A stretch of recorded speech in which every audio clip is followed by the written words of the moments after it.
ಒಂದು ಕಾರ್ಯಾಂಗವನ್ನ ಈಗಾಗಲೇ ನಮ್ಮ ಹುಬ್ಬಳ್ಳಿ ಧಾರವಾಡ ವಾರ್ಡ್ ಸಮಿತಿ ಬಳಗ ಟ್ರಸ್ಟ್ ಪರವಾಗಿ ಅಬ್ಬೂರವರು ಹೇಳಿದ ಹಾಗೆ ಹಲವಾರು ಬಾರಿ ಅರ್ಜಿಗಳ ಮೇಲೆ ಅರ್ಜಿಗಳು, ಮನವಿಗಳ ಮೇಲೆ ಮನವಿ ಪತ್ರಗಳು ಸಲ್ಲುತ್ತಲೇ ಇದ್ದವು. ಹಾಗಾಗಿ ಕಾರ್ಯಾಂಗವಾಯಿತು, ಶಾಸಕಾಂಗವಾಯಿತು. ಅವರೇನೋ ಪತ್ರ ಬರೆದಿದ್ದಾರೆ, ಶಿಫಾರಸು ಪತ್ರ, ಕ್ರಮ ಕೈಗೊಳ್ಳಿ, ನಿಯಮಾನುಸಾರ ಕ್ರಮ ಕೈಗೊಳ್ಳಿ.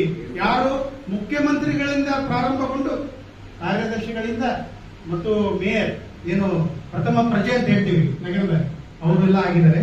ಈಗ ಪತ್ರಿಕಾ ರಂಗವೂ ಕೂಡ ನಿಮ್ಮ ಬಲಭಾಗದಲ್ಲಿ, ನಿಮ್ಮ ಎಡಭಾಗದಲ್ಲಿ ನೋಡಬಹುದು, ಸಾಕಷ್ಟು ಪತ್ರಿಕೆಯು ಕೂಡ ಇದರ ಬಗ್ಗೆ ಸಾಕಷ್ಟು ವರದಿಯನ್ನು ಮಾಡಿದೆ.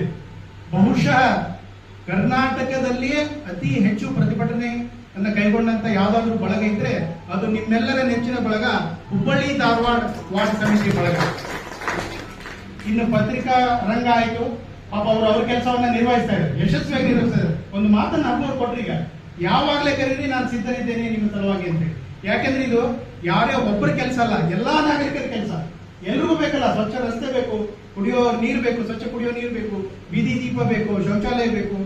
2027 ಬಂದ್ರೆ 8 ದಶಕ ಆಯಿತು ನಾವು ಸ್ವಾತಂತ್ರ್ಯ ಪಡೆದು.